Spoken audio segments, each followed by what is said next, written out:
All right, everybody, we are going to work now on the module 4 assignment. And as I was just kind of giving you a heads up, I'm going to put you into breakout rooms to try to work with a team to try to figure this out. The precursor to it, of course, is if you've been looking at the module 4 labs as we step through them, all of the tasks that we're doing here, we've done before, with the exception of the extra credit piece at the bottom. So if you manage to get that extra credit piece, what I will do is I will tack on another 5 points if you can get it on your own, right? So I'm going to keep track of who got it on their own without me helping them. I will, however, demonstrate it when we get to the tail end of the session. So you can use the typical get int piece that we've been using, or you can use the get it in range where you can set a top and a bottom range, by the way. All right, so let's talk about the breakdown of the assignment. So this begins as follows. So this is going to be called Hobby Manager. And it says, in this assignment, you will pick an interest of yours and create an application to manage items of your interest. So it can be on any topic you want.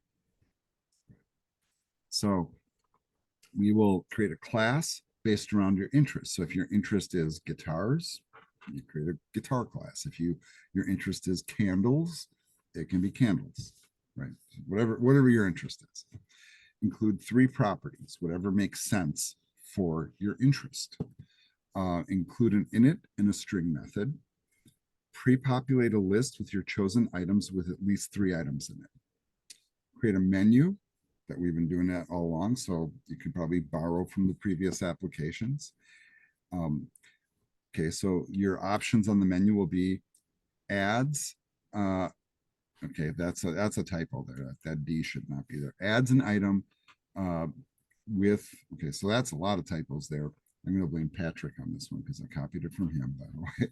So adds an item based on the user input for the property. So in other words, if you're doing cars, it's make, model, and year. If I'm doing guitars, it might be brand, model, and I don't know, whatever goes with the guitar. You can add an item, you can remove an item, and then you can also will have to update one of the properties. Listing is going to be part of it, so you're going to be doing all the CRUD operations here, right? Then the extra credit piece is to use that helper pi and use the other function that we haven't used yet, which can define the top and the bottom range of the selections on the menu. So far, we've been doing menus with 3 items, but now you're going to have to ramp it up to 4. So the way that we built that range thing, because it's already pre-built, so you don't have to build that part. You just have to utilize it. You can declare what the ranges are. If the valid choices are 1 through 4, you would send in whatever the prompt says and the bottom and top of the range as integers. So I've already kind of told you how to do it, so you should be able to accomplish it. All right, I'm going to pause the video here, send you into your breakout rooms, and then after a certain amount of time, I'm not sure what that's going to be yet, but I'll figure that out. I will pull you guys back in so we can look at the solution. All right, so the video is paused. All right, I'm going to work on recording the completion of the assignment while everybody's in the breakout rooms kind of trying to figure it out. So here in my folder, I'm going to go ahead and create a new file. I'm going to call it module 4 assignment. And actually, I don't really want it in this folder, do I? So I'm going to cancel that. I have a separate folder for that. So let's just call it mod 4 assign. You could also call it whatever the assignment was called, and I'm handling right now, which was hobby manager. Maybe that's a better name, honestly. Let's just go with that name then. I already named it. Whatever. All right. So if you want to call it hobby manager, go for it. I am noticing here that I didn't complete the .py, so let's just go ahead and call it hobby manager. So hobby, and I'm just going to do mgr.py. That's my name for it. Right. I'm going to start by, because I'm thinking about that extra credit piece, I'm going to from the helper file, import everything. I'm not just specifying one, so I could use either one of those functions that are built in there. I'm going to begin by defining the class. And I'm going to do this all with copy paste, by the way, to make it go quick. So I have an init function that, so my hobby of choice here is going to be candles, right? So candles have a scent, they have a certain number of hours that they burn, and a stockpile. In other words, like how many of these candles do I have? It could have been quantity, that would have been fine too. I have the string function also, where we can list the scent, the hours it burns, and how many we have. So that's the class definition. I'm then going to pre-create a list of candles. So a few different scents, the hours they burn, and how many I have. I am going to build kind of like the menu function that we've been using all along here with the collab assignment. So I set up a while loop, force it to true, list the menu options. So I have an add, remove, and update. List is also part of it. So we have all the CRUD operations. We don't have a specific direct listing one, but that can be done by virtue of the methods that we operate. We're going to call this other function from the helper file, which is this get int one, which is going to not only accept our prompt, but also set the high and the low range for what is acceptable as menu choices, to help the program run more correctly, basically. It is underlining yellow right now, which is a little concerning because some of the students were having that same problem. Maybe it's because I haven't saved it yet. I'm not really sure, but the worst case scenario is stop and restart. It's a yellow underline. It's not end of the world kind of thing. Right. Then based on the menu choice, we will trigger one of 3 different functions from running, and I'll build those one at a time up here. And so we'll start with the add a candle. So that one like this.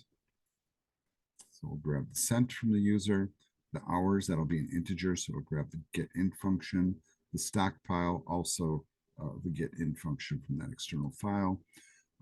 It will append it to the list of candles that we have above, and then we're going to ask it to list the candles. Now I don't have that function built yet, so let's drop that one in, and I'm going to put that up here. That one just makes more sense to have here. So here it is, and I'm making it look a little nicer this time. So I have a little kind of header with a blank line in front of it, a blank line at the bottom. It'll iterate through just the way we've done before, and then it will output and list the candles. It'll number them and then list the candle itself.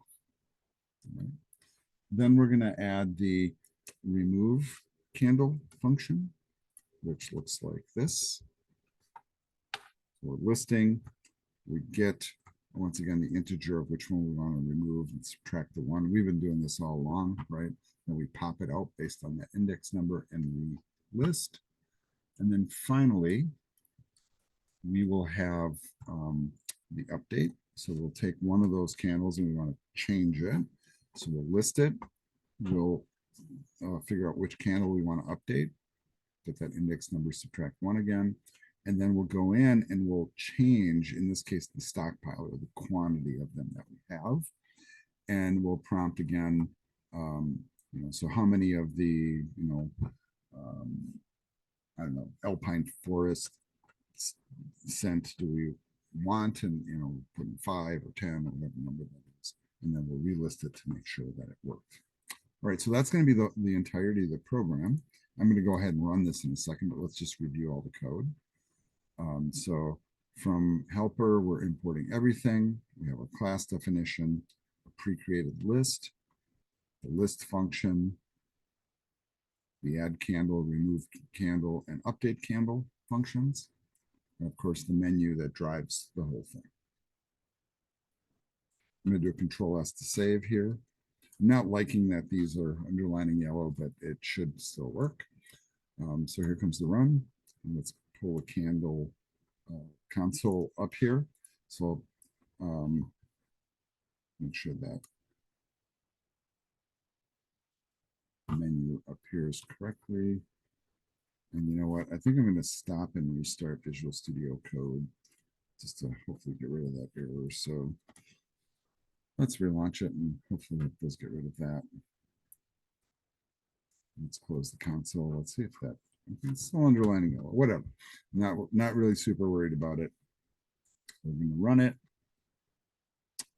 And now I'm getting errors. Now my students were getting this too. And I'm not really sure why it's triggering. So let's see if we, pretty simple, right? So check it out. This is in its own folder. The helper function isn't in there. So, or the helper file. So I'm going to copy it and then I'm going to come up here and paste it. And in fact, since this is being a little quirky here, there we go.